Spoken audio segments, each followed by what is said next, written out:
This following podcast needs a little bit of an explanation.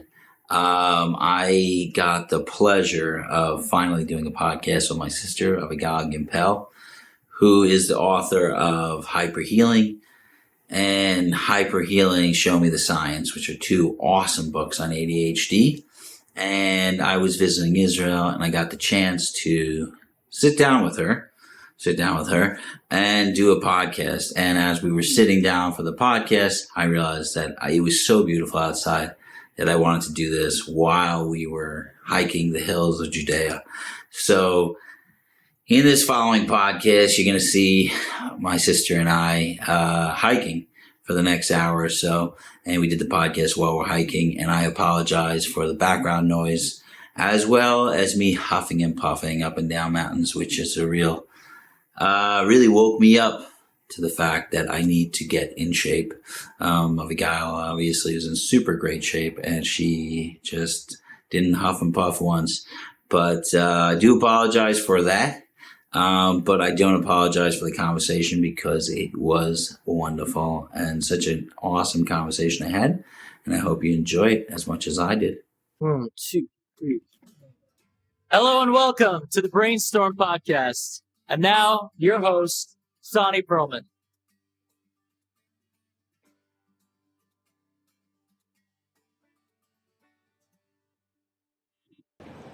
Welcome. Thanks, son. I'm here with my sister, Abigail, and we are shooting a podcast while we hike through the hills of Judea. Pretty awesome. Podcast. People are laughing at us. I'm used to that. Don't worry about it. Anyway, we were going to do a boring old podcast in the living room. And then we realized... Yeah, that's a terrible idea. That's a terrible idea. Anyway, this is going to be a lot of fun. And hopefully it'll work out really nicely. I'm excited. What do you have in mind, son? Okay, so first of all... have to apologize. I want to do a podcast with you for a really long time. We're walking into the sun. We are. Is this the whole direction of this hike? Or are we turning around? We turn around. It's a beautiful road we're heading toward. Okay. If you're not watching this or listening, this is a really funny podcast. Okay, so we wanted to talk about... I do want to talk about your book. And your work you do. Books. There we go. And audiobook. That's right. Books. Audiobooks. Yeah. Holy cow. I can't believe I have a sister who wrote books. I don't either believe it. It's pretty cool. What people don't know out there is that not only every Perlman is doing wacky stuff, the Perlmans that have changed names, sometimes they don't even know. That's right. Yeah, but Abigail, you're always making sure everybody knows you're not a therapist, even though you're more of a therapist than all of us at this point. No, not a therapist. I'm a teacher. Teacher. That's right. She's a teacher who meets with people privately and helps them get better. Right, that kind. So how is that not a therapist? I'm just curious. I don't have a degree in therapy. Oh, okay. I'm educating people. I'm helping them become coaches for their own children. Mm-hmm. I'm helping teenagers get their acts together. So you have to meet with them in order to help them do that. Help them make plans for themselves. It's a different style. It is a different style. Yeah. Although I still think, definitely you're more of a therapist than I am at this point. Sonny, you're an awesome therapist. I'm an awesome therapist, but I like to run programs. So it's a little different than the typical therapist, right? Yeah. What is happening? I just swallowed a bug. Here it is, folks. That is a bug that I just swallowed. But it's an Israeli bug, son. You should have swallowed it. That was a holy bug. This is the weirdest podcast. Oh my god. Oh my god. You know, when we were really little, yeah, we were sitting together in the bungalow colony, mm-hmm.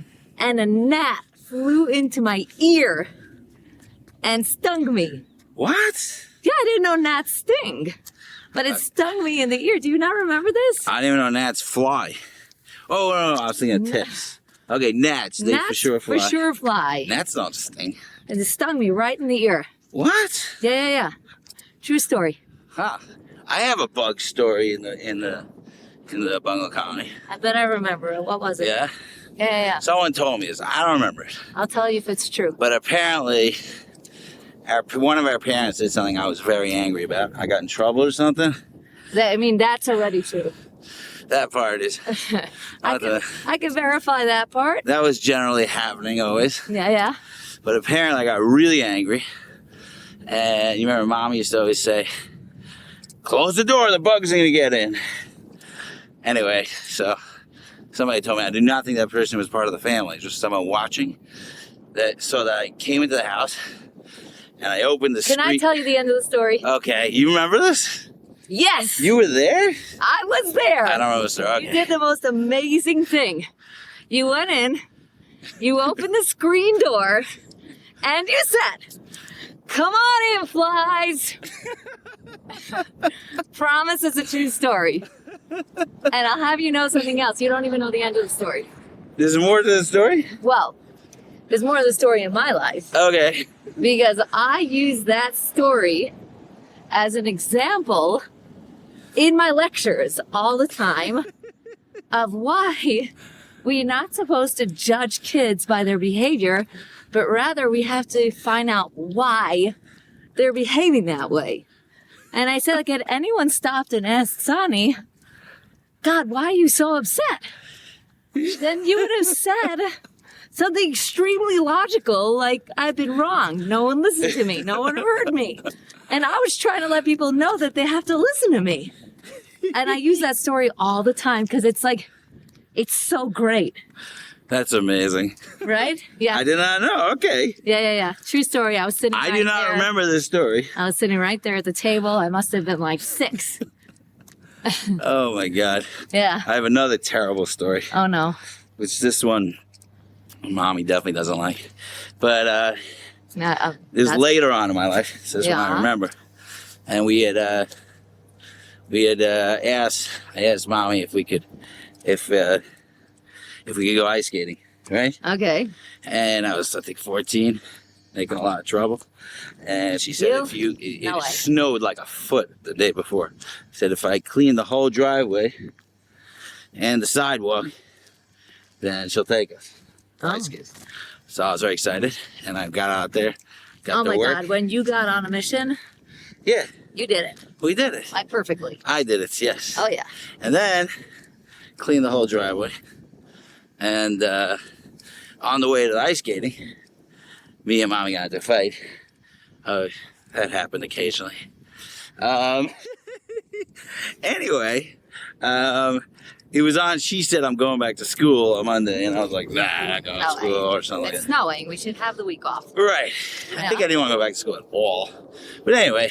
That also happens on occasion. That happened on occasion. Yeah. And we got really angry, and she turned around. Yeah, I'm opening up the gate here. And we drove home. No way. Did not go ice skating. That's horrible. What did I do next? I actually don't remember that one. You work with enough ADHD people to guess what I did next. You're gonna have to tell me. Okay, well, what happened? I'm looking for the gate thing. Looking for the gate thing. Yeah. Well, there it is. What happened is that I then proceeded to pile up behind the car about 3 feet of solid snow. No way. The whole driveway. I love it. And I poured water on it. Stop it. So it froze. That's the best. And then I don't know what I did after that, but I can tell you I was in a lot of trouble. Did you get a solid beating? Probably. I don't remember the rest, but that part I remember. That's a great story. So I don't know, you can use that in your lectures. You know, Sonny, I have to tell you, you've given me a lot of material. I'm so happy. Well, what about the fact that I don't have ADHD? So that's the thing. That's why you give me so much material. Okay. Because growing up with you, which was amazing. Amazing. And I mentioned this on Shabbos, but growing up with you actually knocked any kind of embarrassment out of me. Like, I cannot be embarrassed. We're walking around with you holding a mop stick. In my neighborhood. And I'm so cool with it because I can't be embarrassed because, like, you know, you're like, I'm like, hit me with your best shot. Whatever you can do, Sonny's done worse. It's true. And like I'm like immune. I have this like numbness to embarrassment.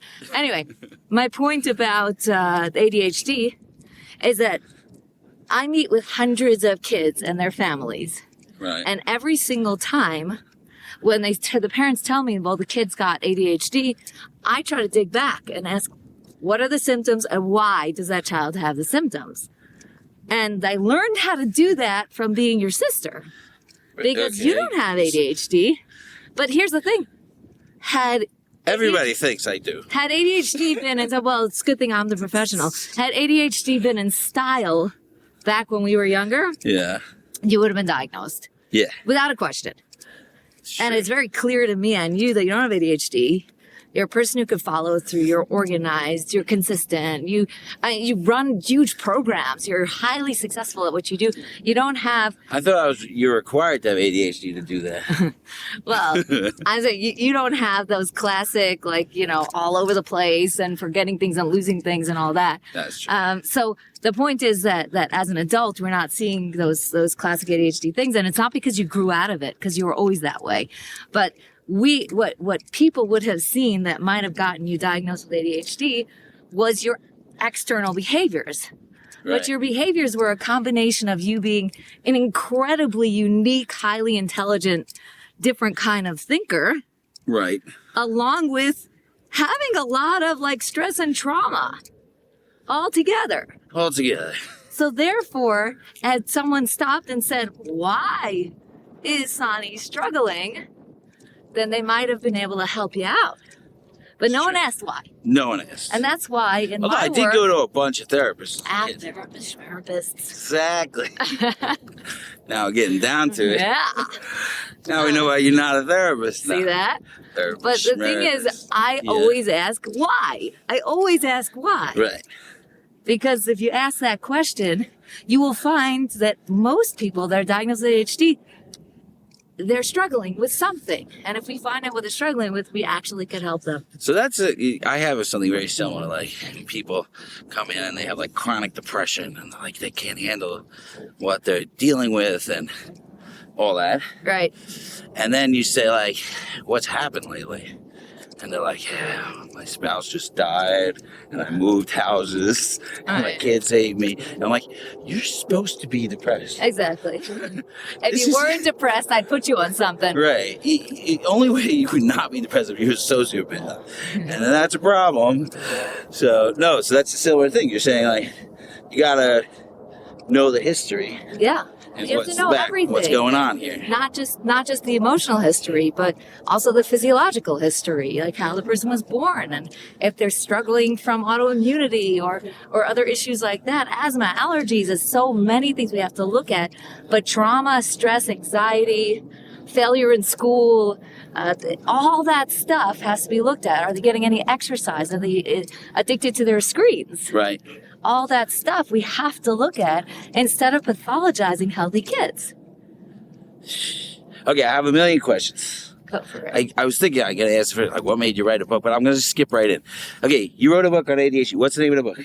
It's called HyperHealing. HyperHealing. And the second one is called HyperHealing, Show Me the Science. HyperHealing Science. Now, this book is worth buying just for the cover. You in like my that? opinion. I love that cover so much.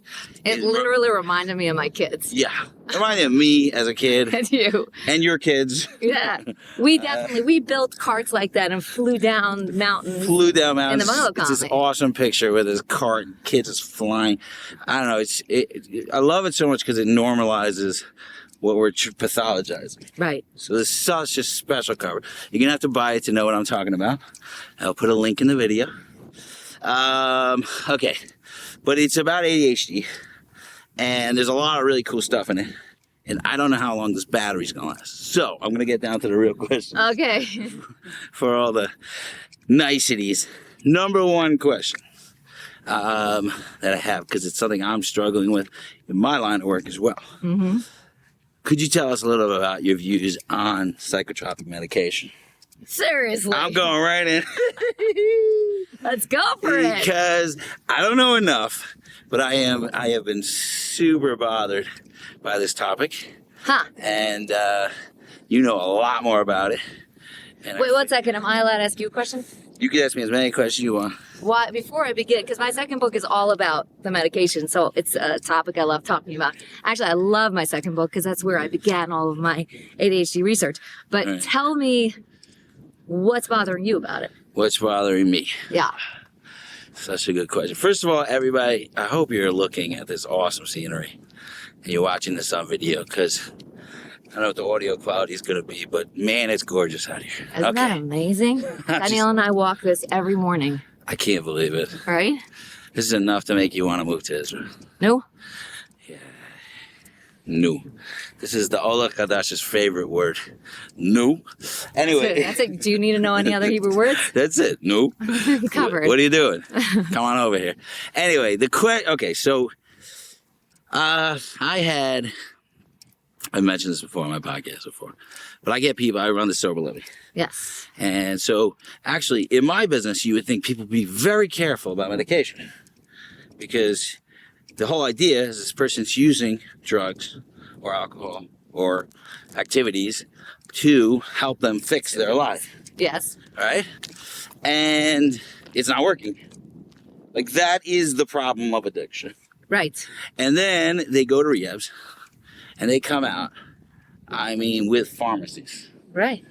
of drugs. And you're like, who's the drug addict? Is it the psychiatrist or the drug addict? I don't know who the drug addict is. Oh, don't get me started. I am getting you started. That's Okay, what I'm fine. trying to do here. I'll get So started. I would tell you my last reason. I have a million stories, but what really, I've gotten people in my program with 13, 14 different medications that they're on. And I got someone recently that he came into the program and he's like, he can't function. And I said, I'm not doing anything with you until you're out of your med. I spoke to the psychiatrist, said, does he need to be on this stuff? The psychiatrist was like, no. Really? Just every rehab he goes to, they keep adding more because he keeps saying, I need more. So the guy is dictating that he should Basically. have medication. And they can't deal with him. That's so So medicine. I had to find out if there was any danger of taking him off. Well, should we turn around? And now, or she you said, are we in the light? I'm saying, like, we're going to go all the way down the mountain. Then, No, what about there? What's there? Oh, Is that yeah, in there. the light? Oh, there's a great little mikveh there. I can't go. Wanna Oh, go let's go to the mikveh. Okay, off to the mikveh. All right. So I literally said to him, listen, take the next month, next 2 months or whatever, get off the meds. Then we'll talk about a job. And Oh, it takes way longer than 2 months. Some of them happens to be this, you get off shorter. But what I'm saying is that there's almost nothing to do, and I feel like I'm frustrated, very frustrated Right. that it's taken such a role in helping people, and I don't actually know what helps, what doesn't help.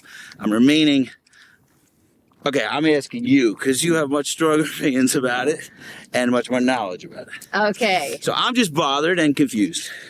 all right. I'm going with that approach. Got it. Hold on, So- we're going down a little bit. I think like that. How about that? All right. So when my first kid was diagnosed with ADHD, a niece that you very much love, Very much. so we sat there in the office, and within about 7 minutes, she had been diagnosed, and the doctor hands me a prescription and explains to me that there's something wrong with my child's brain, and in order to rebalance it, we needed to use this medication. Right. And I was like, a young mom, and thought I knew a lot, but was kind of intimidated into saying, okay, if this is what you say, then I guess that's what has to be done. And I said, I put her on the medication, and it's not working out great for her. She's her magnificent personality is suddenly dulled down, Right. and she's not flourishing, and she's she's highly emotional when she gets the rebound, and this kid, her being even more emotional is quite a thing. So we're dealing with a lot of stress there, and I said, okay, I got to do the research. That's why I say my second book is really my first love, because I really dug into the research. And this is what I discovered. Yeah. Number one, the whole brain imbalance story, we're walking into Arab land right now, Really? which is fine. Hold on. I'm just turning around for a second. Behind us, what are these? These are what kind of This is trees? olive. This is grape. Sorry, These are grapevines. These are grapevines. Holy cow! So these are Stunning. This is a land. Do we grab. not want to go into this area? No, we're Where are we fine. going? This is a lead. I brought my gun with me. I'm just kidding. Oh, you didn't? I didn't bring it today. No. I'm a little But nervous. that right there is a Judea, right before Tu B'Shvat. What does Judea mean? That's an almond tree. There, Judea. Oh. Yeah. So it's actually blooming right before Tu B'Shvat. Isn't that beautiful? Anyway. Hold on. Wait. This is my ADHD. This is a problem. This is you appreciating everything around you and noticing details. I'm trying to hear what you're saying. People like you make the world more interesting. You understand? Yes. Okay. Anyhow, That's my back to next the question. story. Back to the story at hand. Turns out that the whole brain chemical imbalance story is still a story. And they haven't yet proven it for all psychiatric conditions. Now, I'm saying something very controversial, which I like to do anyway. Yeah, but yeah. Say more. Say more, baby. I'm just about to get canceled. Anyhow, so it really is just a story. You like this still. trick I'm doing? I'm And- getting you to say all the bad stuff. Yeah, I know. I like that. It's such a good trick. And we don't even have the same last name. I mean, I don't even know that person. So the point is that even the latest study, now I'm talking back to ADHD Wait, drugs. you're saying, okay, the whole premise of psychiatry Yeah. is that I wouldn't say the whole premise, but very Maybe. close to the whole Most premise, of it, yeah. is that the reason that we are feeling our feelings that are so extreme and they turn to disorders is because we have a chemical imbalance in our brain. And if we just balanced out that imbalance, then we should be better. Right. Okay. And So you're saying that is premise not... is still just a it's still just a scientific guess. It's a theory. It's a theory still. We should, I think, turn around. Let's turn around. Because we kind of hit a wall. Okay. Yeah, so it's still just a theory. This is so far the coolest podcast I've ever done in my whole life. This is so gorgeous here. Oh my gosh. So there's these Arab structures. Walking right with out my here. sister. Oh, man. They awesome. build these structures and they live out in the field while they're doing the harvest. Anyhow. Wait, can I just say something? Yeah. This is the vulnerability part of me wants to say that I woke up in such a bad mood today. And this really just shows, just take a walk in wilderness. And that mood is completely gone. And hang out with your, hang out big with your sis a sister. little bit. Yeah, just That'll do just hang out with someone you love in the wilderness and in Israel especially. Yeah. And you're gonna feel bad. Sorry, back to the more exciting stuff. Back to fake chemical imbalances. Fake chemical imbalances. Yeah. Because that's a pretty radical statement you're making. So if you look at This is all in your book? Yeah. Okay. Look, this is book 2. And it's a short, thin book that's easy to read and I think really fun. But what you notice is that even in the latest study in 2017, it's a massive study on brain chemical stuff for ADHD, and they have a big comparison group. Thousands of kids are involved all over the world. It's Right. massive. You can look it up. And what happens is they find out that, and what's the conclusion to this study? Huge headlines everywhere. It is absolutely proven that ADHD is a chemical imbalance, and therefore there should be no shame, and no one's to blame. I don't know why anyone's to blame to begin with. That's beside the point, because of course no one's to blame. But the point is that we have proven it, and No, but I can see with the no one to blame thing. Because therapists have been blaming parents forever. And now we're saying it's so now we're biological. saying, so it's biological. You're not to blame. It's not your bad parenting. It's not all that stuff. And you can go on with your life and feel good about giving your child this brain fixing drug. Right. But when you actually go into the study, and I'm a little bit of a nerd, you didn't know that about me, did you? I know that about Oh, you. you do know that about me? Yeah, I've been trying to hide it. I'm also Anyway. a little bit of a nerd. You're a total nerd. Yeah, I'm a lot of bit of a nerd. So, anyway, so I actually read the whole study. It turns out that it's only 5% of kids in the ADHD group. That means you put 100 kids with ADHD in a room, 5 of them will have some sort of altered brain. But they don't even know if it's pathological. There's no explanation. And not only that, they don't separate out the kids that have been medicated from the kids who haven't been medicated. So you don't even know if that tiny fraction of 5% is because of medication use or because they were born that way. It's the most awful study, and 5% of kids doesn't even give you enough of a percentage to be statistically significant. So think about that. This is the latest study. And based on that study, the headlines are like, that's it. We found it. This is the truth. And everybody else shut up. And I don't want to shut up because here's the thing.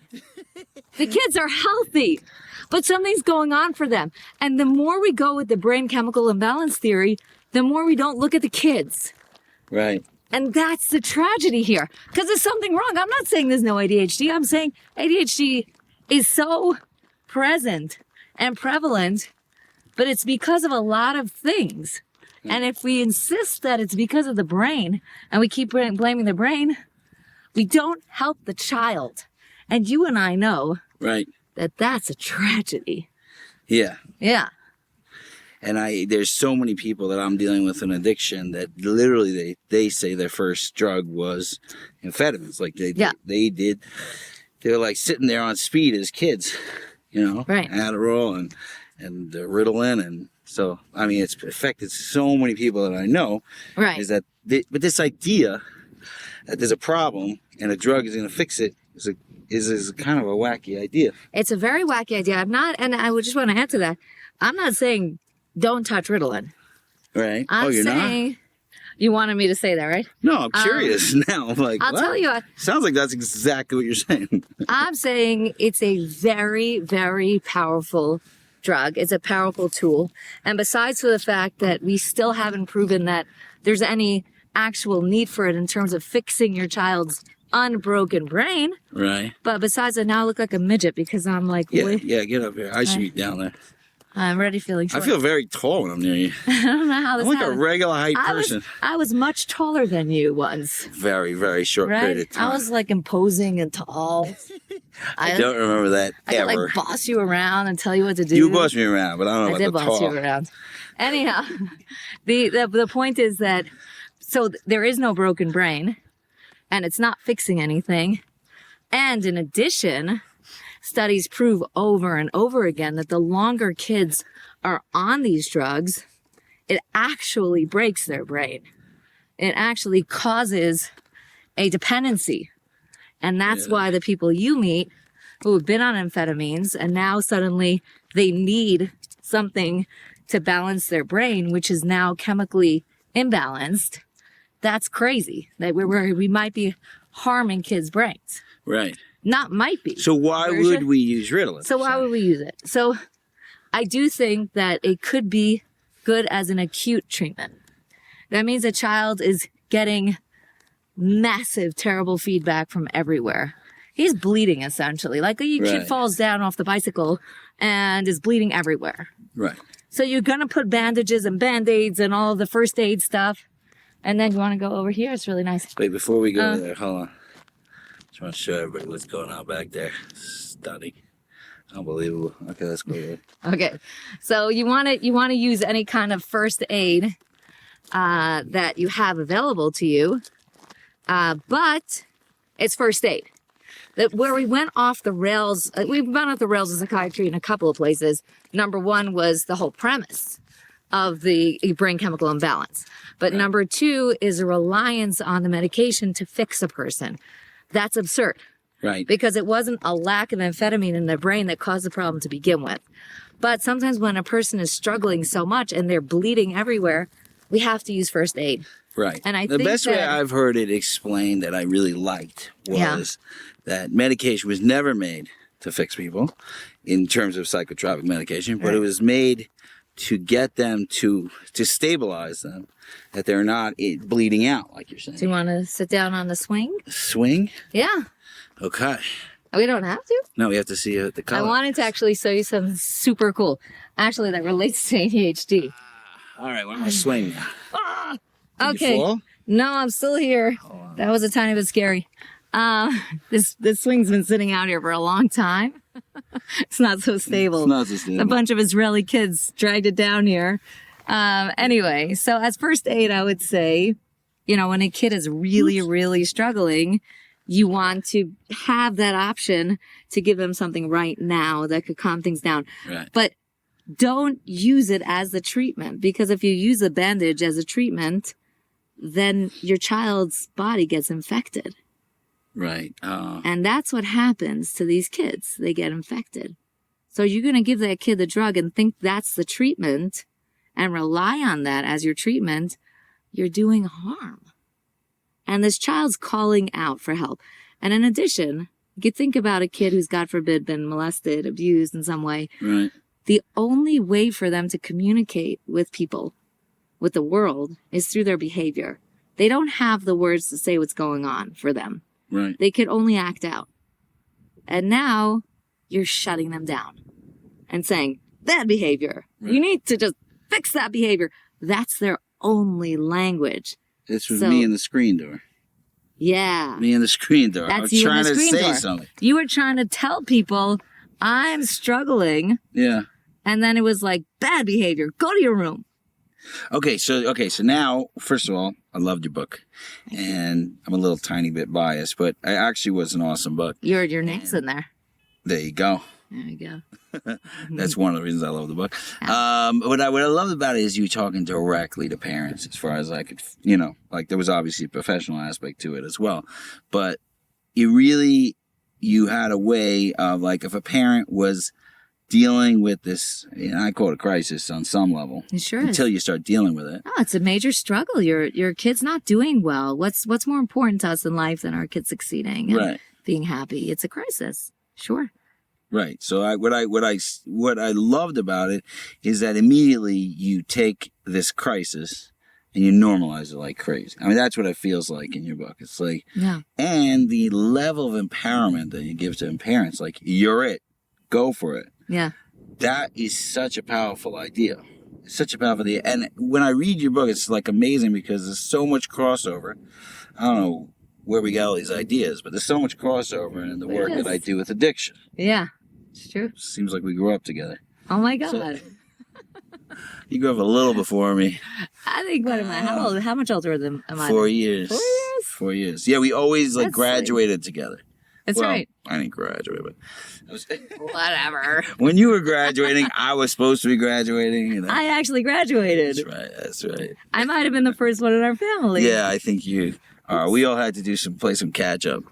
And then you shot right past everybody. Right past. Yeah, we went. We're through the awesome. roof. That's what we did. Yeah. We can do it later.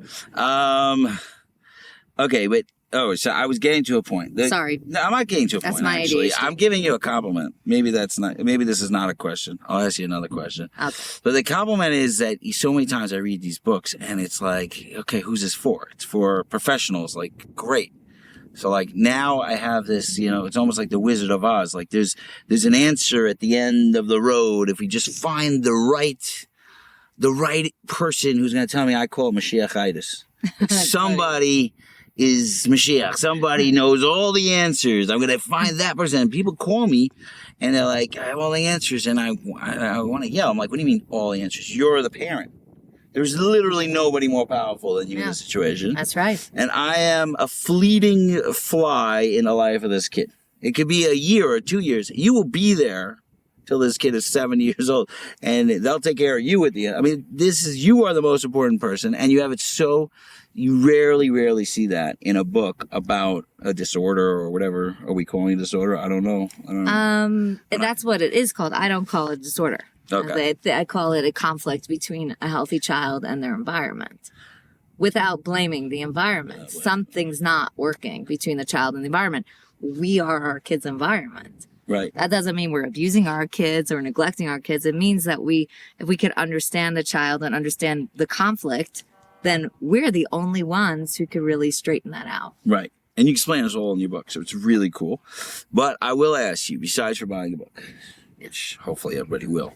And I will say this. I have suggested your book to a lot of people that are not dealing with kids' ADHD. And I'm like, if you want to read a really great parenting book, buy this book. I don't know if you got that before, but it is a great parenting book. I run parenting courses for parents of kids with ADHD, and parents get frustrated with me. They say, 1 second, this is good for all parents. Why is it only, why you you're branding yourself just for ADHD. And I say, well, yeah, it is very valuable for all parents of all children. But kids with ADHD symptoms or more of a leaning toward an instant gratification personality, which looks like ADHD, it's a healthy personality type, which is, by the way, something that I would say that you have as well. And that's why when we were walking along, you're noticing everything. And appreciating everything, Right. which makes you so awesome. Thank you. But that personality type. As you were saying that, I noticed that big mug and David over there. It looks Oh amazing. my God. We have to walk down to there, show Do we the have crowd. to go down? We Or have to show go down. them? Because Sorry, one second, sorry. I dropped my phone while we were. I did have a question in there, but Right. guys, All right. So this is the ADHD podcast about ADHD. what was your question again? Wait, where am I pointing you at? You see the mug and David there? Hold on. So we got to turn around. We lost Avigail for a second. Avigail's going to tour guide us for a second. Okay. Wait, am I So pointing right at it? Because I down can't there- see a Can thing. you see it? I have no idea. It's Hold also on. with a deck right next to it. Hold You can on. light it up at night. Do you see it there? I have no idea. Take our word for it.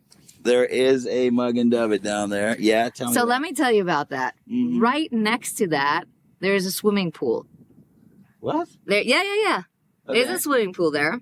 A bunch of amazing kids, all Jonathan's friends and Jonathan himself. Right. Instead of being on their phones all night and all day during the summer vacation, they went down there, they dug a hole, they got cement, they dragged the cement out there, they lined the pool, they built a deck. And now there's a whole pool there. Can And we they go there? put this mug and, yeah, I told you we can go there. And they put this mug and David there that they could light up at night. And they use it as their little mini mikvah. It's amazing That's kids. crazy. And every They single filled it one with of those regular kids, water, or they filled it with. not sewer water. Oh They no, didn't do no, sewer water. no! I'm saying it's a filled with They raining harvest water. for the kids and everything. It's not No. They brought hoses. They managed to get like clean Hoses. water out here. Okay, Yeah, we're yeah. going there. We're going We're there. going now. But I do have Okay. a question. All right, come to this side again. We're gonna walk. You're on the wrong side. Oh, sorry. Sorry, we don't see you. Try not to kill myself while we walk down here. This is Yeah. Back to your question. this is for sure my favorite. This is amazing. I want to do all my podcasts. I guess there is a guy, who's a comedian, who does like podcasts on hikes, Oh yeah. but it's not on. It's not. I forgot his name, but it's not on. Yeah, let's go. It's not in Israel. That's what I'm trying to say. Well, you can never recreate this. No, you can't. Right. And I mean, while we're walking, we're showing a picture of one of your kids who could have been diagnosed with ADHD. He was diagnosed with ADHD. Yeah, that He was really was. nice. Oh, you're being nice. All my kids were diagnosed. All with diagnosed, ADHD. right? Yeah. So, and this is what they're doing. I mean, Right. so the question So I that- had, yeah. besides reminding you, where does a parent start? So And I haven't agreed, by the way, I'm just saying, with the person who said, like, why are you pigeonholing this to ADHD? Because so much of this is so universal. right. But where do they go? So and these- this is going to be for all parents, Right. I think, no? Oh, so what I was saying is the reason why I specifically say it's for ADHD is because the other kids with like just regular old parenting, you try your best, you do what you can, they're going to be fine. But this kind of kid needs this kind of direction and can't do without it. Right. And that's the reason why I specifically am speaking It's a to the huge parents of risk kids with factor. ADHD. I know, because I'm dealing with some Right. of the So you get the toughest kids cases. who were not, the parents were not able to learn this, or they just didn't get the guidance they needed, and the kids went off the rails. Right. And whoops. Whoa. Okay. I'm not so stability, as my kids call it. Stability. Anyhow, so where do parents begin? Yeah, where do they begin go? First by calming down. Calming down. Your kid is not broken. Your kid is healthy. Let's start there. Your kid is a healthy child, and your kid is struggling with something. So first we calm down, and we stop blaming, and we go to curiosity. That's the next step. We try to figure out what's happening for our child. Don't blame the child. Be curious. Look at the child brand new. Just study the child. What triggers that child? Like, why were you opening that screen door and screaming, "Come on in, flies"? Obviously, you felt powerless. The adults weren't listening to you. And you had no way to tell the adults, "I'm not feeling listened to." So you had to do something from your own self to be empowered, to kind of get back at them in a way that couldn't stop you. Right. right? So if a parent who's honest and wants to really help that child, then they could look at the child and say, well, what did that mean? What's my child feeling? And then that's where my book comes in. We're giving you the guidance because it's not always intuitive. You can't always figure out how to give that help.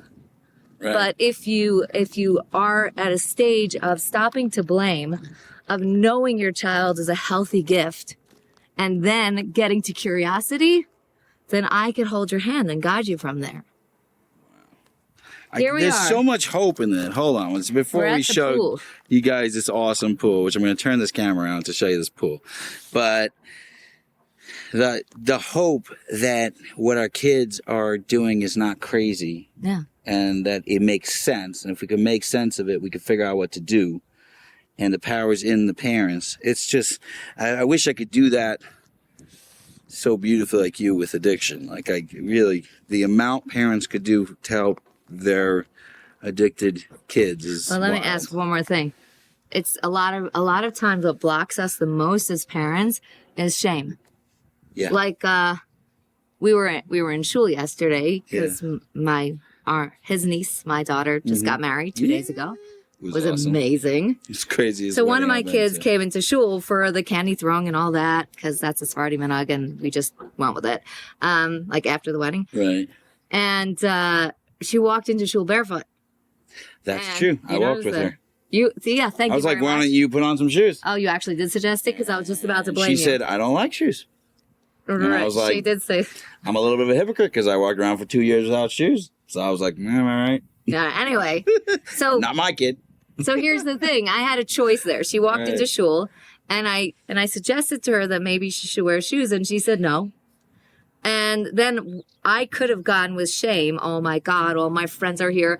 The Hassan's family's here. We look like a bunch of homeless people. This is crazy. I could have gone there. Could have went there. Could have gone there. And then I would be going into my own self-protective shame mode, which is the worst place for a parent to be in. Right. Because then we always make a mistake. The second we're embarrassed or afraid, we always guaranteed 100% do the wrong thing. I could relate to that. Right? Yes. But then I said, no, Avigail, pull yourself together. She's her own person. She's making her own choice. She came to shul. That's awesome. yeah. She's here. She's celebrating her sister's marriage. She's an amazing kid. She's so supportive. She's davening. Oh my God, this is beautiful. And then And you made the right choices. And then I was good, and I put my arm around her, and I said, "Hey, I'm glad you're Kyle. here." I Ah. love these examples. I'm so excited to be doing this with you. Hold on. We are going to look at this. I don't know how to do this. Yeah, you're spinning. This is, holy cow. Really? Why is there no water in it? And it's the winter. They drained it. 'cause Oh, no they one's swimming drain in it for and the that's winter. they're trying to not drown They children. God fully forbid. did plumbing? They did the whole thing. This is amazing. This is on just like a middle of a hill. They dragged. All of them have these little mini, like 4x4s. Yeah. You saw Yonatan's. Yeah. So they all have them. They all buy have them. them. I see like 10 of them in your community. Yeah, It's so all hilarious. the 17, 16-year-olds, they buy them. They pack all the cement onto the back of their little vehicles. I call them zoom zooms. Zoom zooms. Yeah, little zoom zooms. And they come out here back and forth, and they built the deck. They brought the metal, they brought the wood, the cement, they dug. There's a whole deck. And I can't even believe like this. regular old adults Just come out wanna show here you guys. and sit on their deck. Adults like, come here. adults Whoa, I come didn't even here. show you their other deck. This is the other deck. Holy cow, guys. And now if you spin around, you can see. If this doesn't convince you to move to Israel. Look at the Magen David here. You have And to then we spin spin around. around one more time because we want to show you the big Magen David. And that's what they. Where is it? You How can come I light can't the- see it? You can't see it? Where am I It's looking? right there. I'm so bad at this camera. Hold on, where is it? Is it in there? Yeah, there it is. So they light it up Oh, at 'cause it- night, and they just made that. And this thing lights And up. these are the kids that with the metal everyone's- themselves. Yeah. Yeah, I want to tell you guys, these These are the kids, kids that are almost none of diagnosed them with are over ADHD. 18. These are like 18. No, none of them are over 18. Is They yours not started 18? building this Oh, they started. during I think during the first lockdown. So they were 15. 15 years They were old. 15 at the time, and they've made it better and better. So they brought the swing here, amazing kids. And these are the kids we're diagnosing and medicating. And my God, why are we doing that to the next generation of children? Right. They're remarkable. And then here's the question. You ready? Okay, we can Here's the walk this way. question. Yeah. Which way we walk? You tell me where we walk. But here's a good path. They made this path too. They made a path. Yeah. We're going on the path, They but put now all I the don't see stones you. here. You went too far ahead. Sorry. There's literally like picks here and like you got the tools out. Yeah. In America, they would shut this down. Oh yeah, in just a second. We don't want kids being outdoors too much. Yeah, they would shut it down Might and be be like, dangerous. they would come here, the cops would come here with a bottle of Ritalin, and they would shut this down. Yeah. Here. Where are we going? Tell me Okay, where we're we'll going. go up Oh, we're this going this way. Yeah. So Hey, this also has cement. the question is that every time I go to like a conference with all the people that are running different programs, Yeah. every single person at that conference got ADHD. Yeah. Well, could you explain that? That's Like, here's all these people that all of them struggle as kids, but it seems like I feel at home at a conference with people that run programs. They're all like doing a million things at once and doing it, like it's almost natural. Yeah. But everybody's asking me like, "Oh, how you running all these things?" And I'm like, I don't understand how you're not. right. Like, you just sit around all day? Exactly. So that's the thing. Right. So explain this This is to me. why I have so much hope. This is why I feel so empowered as a parent of 6 kids who most of them were diagnosed with ADHD. And the only reason not all of them were is because I just stopped bringing them to get diagnosed. You understand? At some point. Right. At some point. Right. I was like, this is boring. But the point is that my whole premise is these healthy, awesome kids, the ones with the instant gratification personality, the ones that are soaking in everything in the world, noticing every detail, asking all those questions. It's the kids in the kindergarten. Right. It's the kids in the kindergarten class that ask like 100 questions to the teacher during book reading time. Those are them. Right. Those are the curious ones. Those are the awesome ones. Those are the ones we put on Ritalin in 2nd grade. Right. But they're the curious ones. And they, if we don't mess up too much, are going to land up being our leaders. Now, listen, an instant gratification personality is challenging because you want everything here and now and fun and interesting and cool. And then you get down to the nitty gritty, you get down to the tiny details, Right. and they don't want to do it. The follow through is really hard. Right. Habit formation is really hard. That makes a great CEO because they have people that work for them. Exactly. But so there's 2 things I Yeah. say. One of them is, that's okay. There is no perfect personality type. Right. This one's healthy, and the shy, studious kid is also healthy. Both of them need help. The shy, studious Right. kid needs help thinking out of the box, needs help building up courage to make friends. Right. But that instant gratification kid, he or she has that down pat, right. but really needs to work on healthy habits and follow through. So we have to help them with that.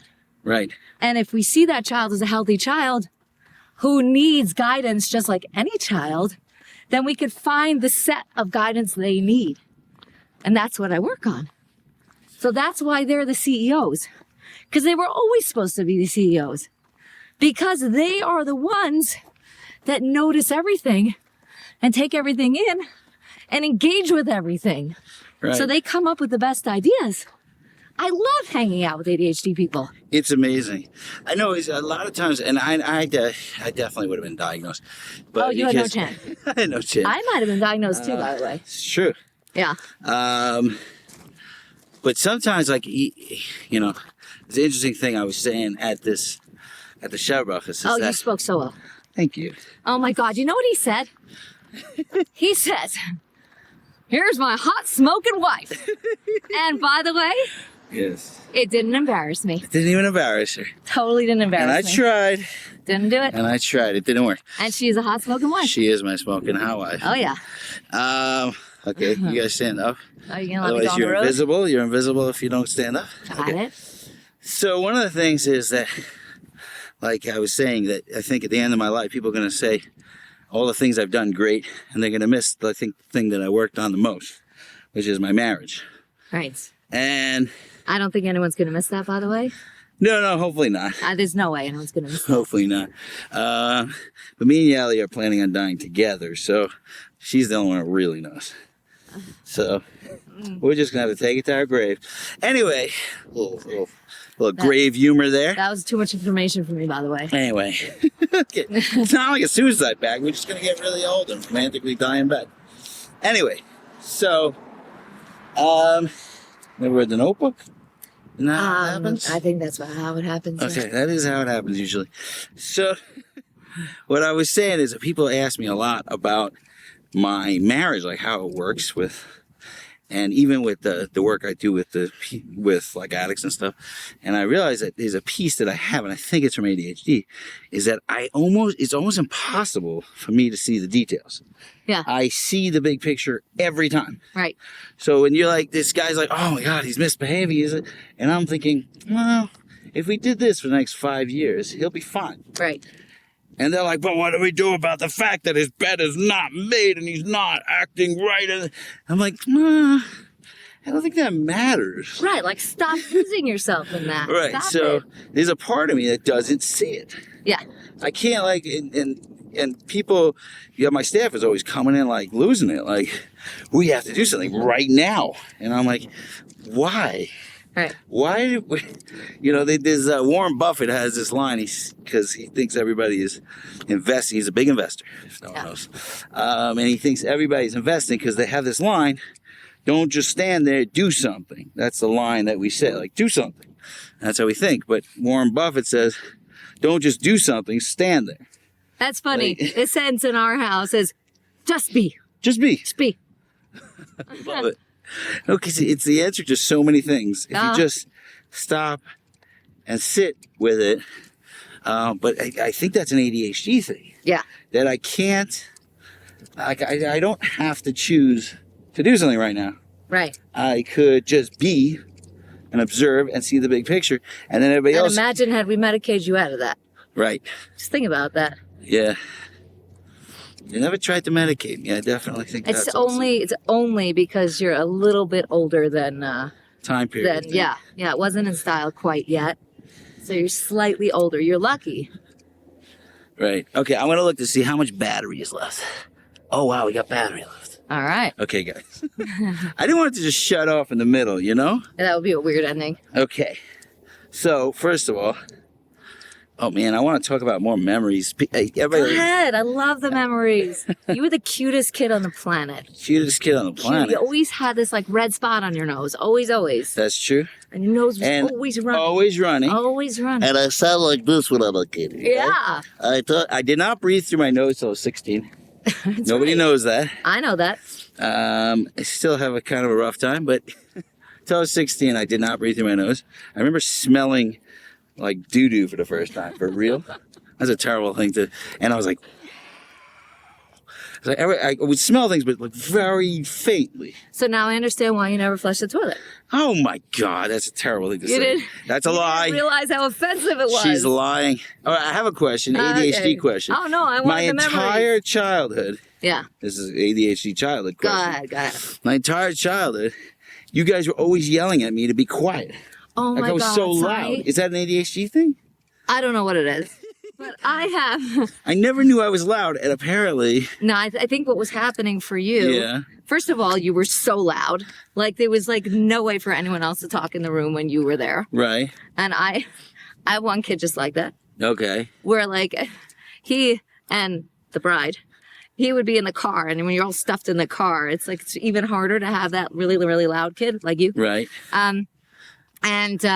So he would start talking really loud. She, who's sensory, would lose her mind, and she'd start screaming, which would startle him, and he'd start to cry. And I'm like, I can't believe I produced Sonny. How did that happen? Oh God. I liked it. It was good to produce. It's good. But like, come on, the loud voice part of Sonny? Anyhow. Is that not an ADHD? So no, I'll tell you what it is. Okay. In my opinion. Okay. You were all stuffed up. You literally did not hear yourself. It's very possible. You happen to you project well. Yeah. Like on Shabbos, I wanted like everyone to be quiet, and I actually wanted you to be quiet. For what? But when I was trying to introduce people. Oh, okay. At the Shabbos, and I asked you to tell everyone to be quiet because you happen to have Right. a decently loud I voice. still don't know it, by the way. But I think that you never learned how to like modulate your tones because you couldn't hear anything. Your nose running means you were constantly stuffed up. Wow. So that's what it was. And my kid was very loud. He also was sick very, very often. It turned out to be celiac, another very in style thing to have nowadays. So he also couldn't fully hear himself. I have no idea if this is filming us. Yeah. So he couldn't. No, because I can't see if you're in it. Oh, You gotta be in it. We gotta walk a little closer. Okay. okay. I keep smashing into you. Sorry. No, it's fine. No, I'm just opening this again. Opening the gate. Opening the Someone's gate. there. Yeah. It's an interesting placement of a gate because like Jews live on that side of the gate and Jews live on that side of the gate, but There's a gate. there's a gate. פתחתי עכשיו. לא, זה לא עבד? רגע, שנייה. We're opening a gate. We're opening a gate. All right, there's Well, also we can something talk so about- cool. There's a competition in Israel of who could put the most bumper stickers on walls. So it's between Chabad and Nanach Obviously, and Rabbi Pinto. there's no way Breslov doesn't win. Breslov wins, you think? I think I've Breslov seen a wins. lot of the Rebbe stuff. I think Chabad may be winning this one. Chabad puts big signs. Are you opening this door? I'm trying to open it. It's not. Oh, there we go. Now it's gonna open.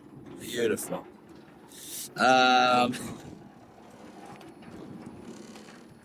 Oh, we were talking about that water tower before. There's the water tower. There it is. Where's the Israeli flag? I don't see it. It's on the other side. Other You can see it from my house.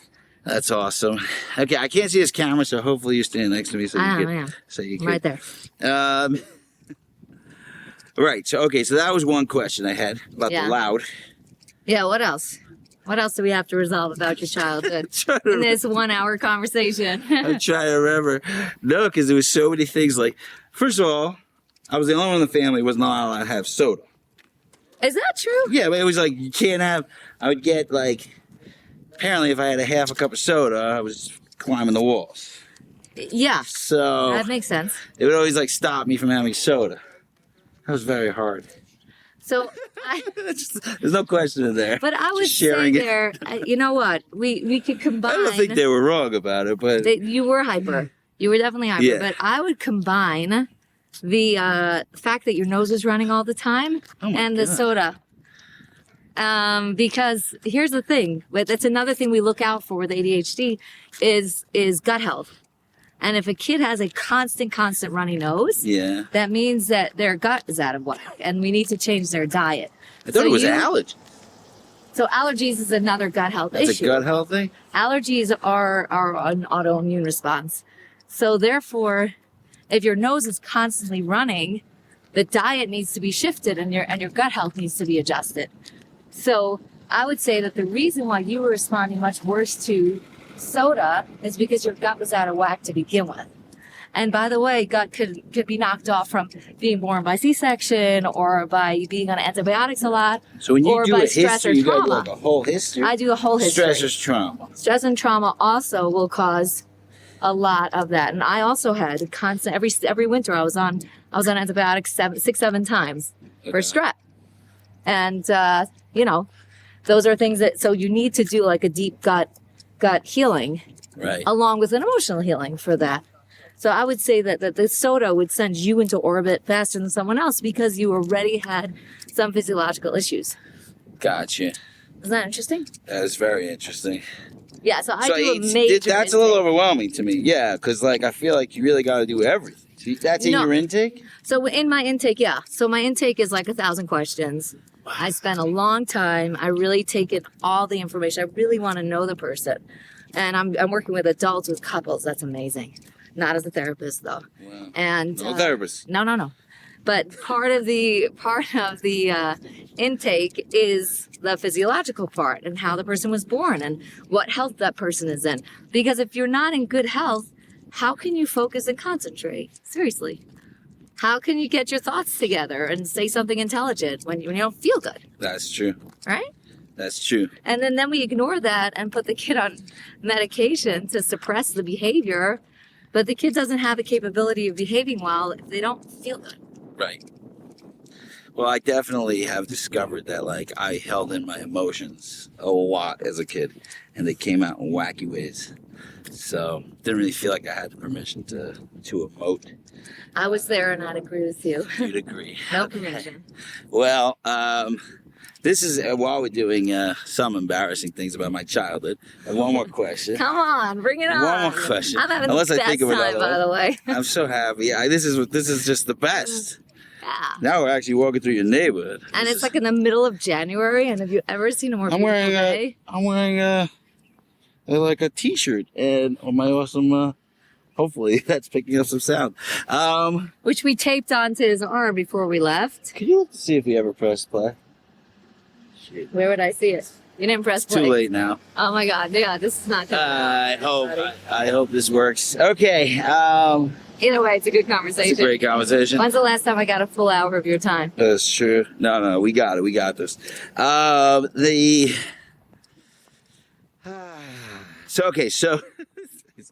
that's why ADHD go.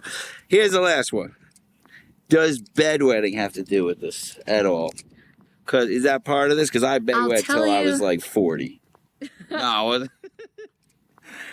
I still have a plastic bed sheet. No, I'm kidding. But I bedwet till I was late. Late. You And know, it was my horror of my childhood. I'm sure. It was the worst. That's very traumatizing. Is this connected to that at all? So I don't have a great answer for that. The only thing I could say is that I'm seeing a strong correlation.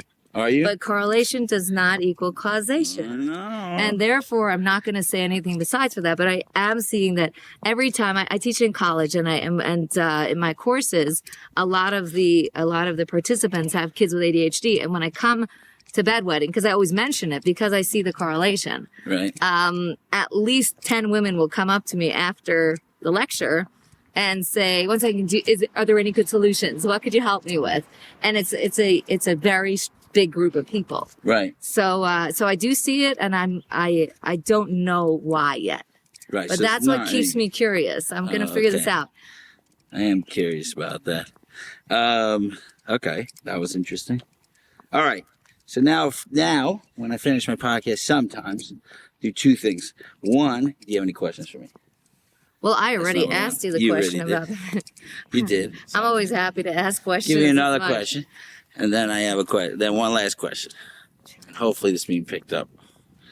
I really want this to work because this is a great podcast. Holy cow!